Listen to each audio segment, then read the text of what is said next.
இதற்கு முன்பாக இருந்த எம்பி திரு திருமாவளவன் எப்படி இந்த தொகுதியை புறக்கணித்திருக்கிறாரோ, பட்டியலினத்தை சார்ந்த மக்களை புறக்கணித்திருக்கிறாரோ, அதற்கு மாற்றாக ஆக்கப்பூர்வமாக ஒட்டுமொத்த சமுதாயத்தையும் உள்ளடக்கிய வளர்ச்சியை நாங்கள் முன்னெடுப்போம். ஏனென்றால் ஜாதி, மதம் இவற்றை பார்த்து அரசியல் செய்து கொண்டிருப்பது காங்கிரஸ் திராவிட முன்னேற்ற கழகம். ஒவ்வொரு பகுதியில் இருக்கக்கூடிய அங்கங்க இருக்கக்கூடிய மக்களிடம் பிரிவினையை உண்டாக்கி அரசியல் செய்து கொண்டிருப்பது அந்த கூட்டணி. அத்தனை மக்களையும் ஒருங்கிணைத்து செயல்பட்டு கொண்டிருப்பது எங்களுடைய தேசிய ஜனநாயக கூட்டணி. ஒருங்கிணைந்த மக்கள் சக்தி இங்கு எங்களுக்கு வெற்றியை கொடுக்கும். இந்த சிதம்பரம் தொகுதி தாமரைக்கு பிரகாசமான தொகுதியாக மாறிக்கொண்டிருக்கிறது. இன்னும் ஒரு வார காலம் இருக்கிறது. எங்களுடைய தேசிய தலைவர் பிரச்சாரத்துக்கு நாளை இங்கு வருகிறார். மற்றும் மூத்த அமைச்சர்கள், மூத்த தலைவர்கள் இங்கு வருவதற்கு வாய்ப்பு இருக்கிறது. அதனால் சிதம்பரம் தொகுதி என்பது எங்களுக்கு வெற்றி பெறக்கூடிய தொகுதியாக மாறிக்கொண்டிருக்கிறது. முதல்வர் ஸ்டாலின் அவர்கள் 2019 ஒரு பெரிய பொய் பிரச்சாரத்தை கட்டவிழ்த்தாங்க. ஒரு மோடி எதிர்ப்பலை அப்படின்னு ஒண்ணு உருவாக்குனாங்க.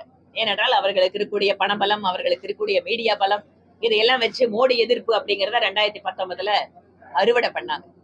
ஆனால் இப்போ அது நடக்காது. 2019 பெண்களுக்கு நாங்க மாசம் எத்தனை ரூபாய் கொடுக்குறேன்னு அறிக்கை கொடுத்தாங்க காங்கிரஸ். 2014 சரி, 19 சரி, காங்கிரஸ ஒரு அதிகாரப்பூர்வமான எதிர்கட்சியா கூட மக்கள் தேர்ந்தெடுக்கல. இந்த மாதிரி தேர்தல் அறிக்கையெல்லாம் வெத்து வேட்டுங்கிறது மக்களுக்கு தெரியுங்க. காங்கிரஸ் கட்சி ஆட்சிக்கு வர முடியுங்கிறது இங்க இருக்கிற ஏதாவது சின்ன குழந்தைகளுக்கு கேளுங்க, அவங்க கூட கிராமப்புறத்துல இருக்கிறவங்க கூட சொல்லிடுவாங்க. அதனால காங்கிரஸ் கட்சி தேர்தல் அறிக்கை என்பது எப்போதும் ஆட்சிக்கு வர முடியாத காங்கிரஸ் கட்சியினுடைய ஒரு வெற்று அறிக்கை.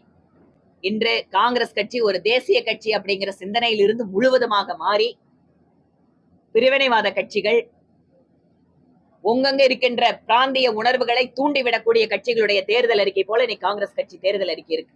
இது ஒரு தேசிய கட்சியோட தேர்தல் அறிக்கையா?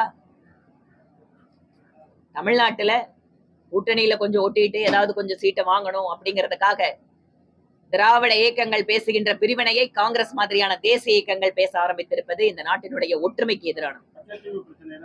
திரு கமலஹாசன் எல்லா டிவியும் உடைச்சிட்டு கடைசி இன்னொரு டிவி உடைக்க வந்திருக்காரு. அவர் இந்த தடவை இந்த இந்தி கூட்டணி டிவியை அவரோட கையாலேயே உடைச்சிட்டு போவாரு. கச்சத்தீவு பிரச்சனையில நாங்க சரித்திரம் சொல்றேங்கிறீங்களே, சரித்திரத்துல என்ன நடந்திருக்குங்கிற உண்மையை சொல்லியிருக்கோங்க. திரு கமலஹாசன் அவர்கள் சரித்திரத்தை இன்னொரு தடவை நல்லா படிங்க. நீங்க சொல்றீங்க எனக்கு ஒரு வழக்கமான பள்ளி கல்வி, கல்லூரி கல்வி இல்ல, நான் சின்ன வயசுல சினிமாவுக்கு வந்துட்டேன். சினிமாவில் அவர் பிரமாதமான நடிகர், அதுல எல்லாம் மாற்றமே கிடையாது. சினிமால நடிக்கும் போது பேசுற வசனம் மாதிரி அரசியல வசனம் பேசக்கூடாதுங்க. அதனால இந்த சரித்திரத்தை எல்லாம் அவருக்கு நேரம் இருக்கான்னு தெரியல. ஏன்னா ரொம்ப பிஸியா சினிமா ஷூட்டிங்ல இருக்கிறவரு இடையில இந்த மாதிரி அரசியல் நேரத்துல மேடையில பேசிட்டு இருக்காரு. பேசும்போதாவது கொஞ்சம் ஒழுங்கா படிச்சாருன்னா போதும். செய்திகளை உடனுக்குடன் தெரிந்து கொள்ள உடனே சப்ஸ்கிரைப் பண்ணுங்க.